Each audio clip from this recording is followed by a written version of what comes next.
चतुराक्षरै नमः। जय माँ लक्ष्मी। दोस्तों, अश्विन महीने में पड़ने वाली पूर्णिमा को शरद पूर्णिमा के नाम से भी जाना जाता है।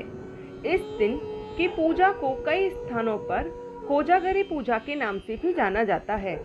इस दिन स्त्रियां अपनी संतान की खुशहाली के लिए व्रत करती हैं, इसीलिए इसकी कथा भी संतान प्राप्ति और उसकी रक्षा से जुड़ी हुई है।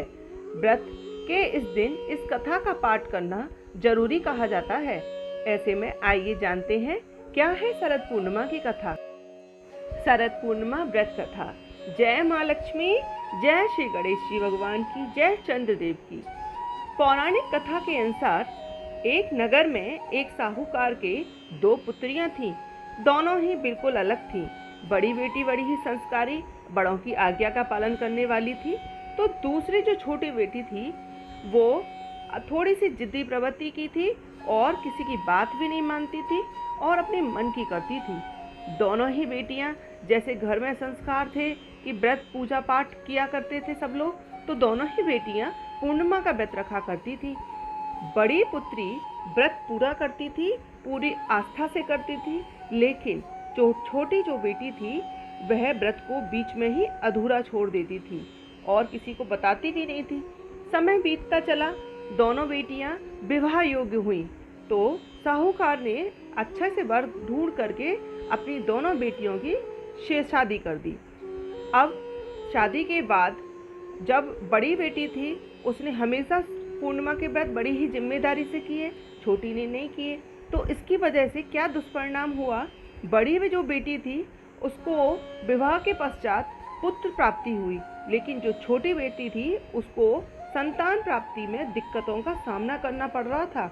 उसकी संतान जन्म लेते ही मृत्यु को प्राप्त हो जाती थी।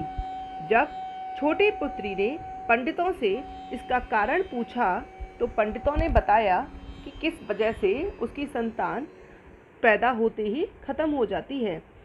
पंडितों ने बताया कि ऐसा तुम्हारे व्रत अधूरा छोड़ने के कारण हो रहा है।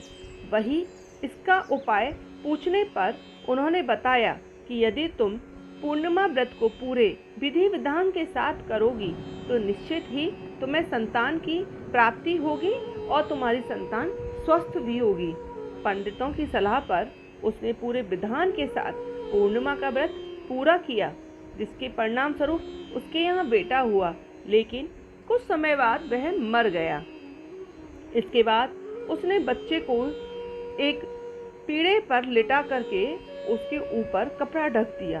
फिर वह अपनी बहन को बुला करके लाई कि दीदी आओ, मेरे घर पर आओ, और उसने उसी पीढ़े पर अपनी बहन को बिठाने लगी।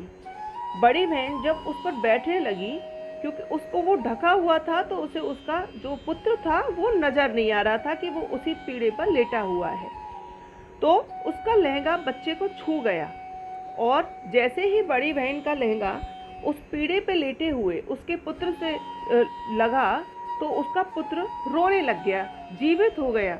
यह देखकर बड़ी बहन ने अपनी छोटी बहन को डांटते हुए कहा कि तू अभी भी नहीं सुधरी, इतनी बड़ी हो गई, तू मुझे कलंक लगाना चाहती थी कि कहीं मेरे बैठने से ये मर जाता तो, इसे कुछ हो जाता तो।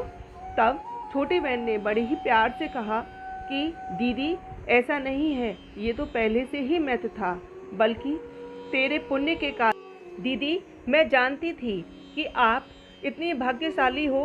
क्यों? क्योंकि आपने हमेशा ही पूर्णिमा के व्रत को बड़ी ही श्रद्धा भक्ति से किया है, शिद्दत से किया है। मैं जानती थी कि ईश्वर के प्रताप से आप यदि मेरे पुत्र को छूओगी तो वह जीवित हो जाएगा, लेकिन यहाँ तो और ही अलग हो गया। यहाँ तो आपके वस्त्रों को, आपके लहंगे को छूते ही मेरा बेटा जीवित हो गया। जब बड़ी बहन को ऐसा पता लगा तो उसने तुरंत से भगवान के मंदिर में जाकर के ढोक लगाई और भगवान को धन्यवाद दिया। उसने कहा कि छोटी बहन, तू भी हमेशा किया कर। शरद पूर्णिमा का व्रत, पूर्णिमा का व्रत है ही कुछ ऐसा, जो भी इस व्रत को करता है ईश्वर उस पर हमेशा अपनी कृपा बरसाते हैं। उन्होंने कहा कि अगर शरद पूर्णिमा के व्रत से, पूर्णिमा के व्रत से हम लोगों के साथ अगर इतना अच्छा हुआ है तो अवश्य ही और लोगों को भी इसकी जानकारी होनी चाहिए। इसीलिए उन दोनों बहनों ने पूरे गांव में ढिंढोरा पिटवा दिया और पूरे नगर वासियों को शरद पूर्णिमा के व्रत की महिमा और विधि बताई जिससे कि और दूसरे लोग भी पूर्णिमा के व्रत का पूरा लाभ ले सकें। हे लक्ष्मी माता, हे सत्यनारायण भगवान, हे चंद्रदेव, जैसे आप उन दोनों बहनों पर आपने अपनी कृपा बरसाई, उन दोनों बहनों की कोख को आपने भरा, उन पे हमेशा समृद्धि दी, ऐसे ही कथा को सुनने वाले, पढ़ने वाले सब पर आप अपनी कृपा बरसाइएगा। जय श्री कृष्णा दोस्तों, जय माँ लक्ष्मी, जय लक्ष्मी नारायण भगवान की, जय श्री गणेश जी भगवान की। दोस्तों, शरद पूर्णिमा के दिन माँ लक्ष्मी की असीम कृपा प्राप्त होती है। इस दिन माँ लक्ष्मी का मंत्र जाप करना विशेष शुभ रहता है। अब हम माता लक्ष्मी का बोला जाने वाला मंत्र श्रवण करेंगे।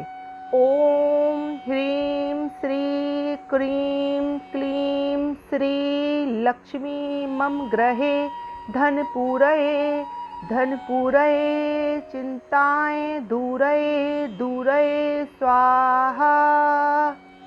पूजा के साथ कुबेर पूजा भी की जाती है। अब हम कुबेर मंत्र बोलेंगे। ओम यक्षाय कुबेराय वैश्रवाय धन धान्याधिपतये धन धान्य समृद्धि में देहि दापय स्वाहा। अब हम अंत में चंद्रदेव के मंत्र के साथ इस कथा का समापन करेंगे। ओम चं चंद्रमस्यै नमः दधि शंख तुषाराभं क्षीरोदाररव संभवं नमामि शशिनं सोमं शंभोर्मुकुटभूषणं नमः। अर्पण करते हैं और प्रार्थना करते हैं, जो भी इस कथा को सुने उसकी ईश्वर सभी मनोकामनाएं पूरी करें और उन पे कृपा बरसाएं। जय माँ लक्ष्मी दोस्तों, जय सत्यनारायण भगवान की।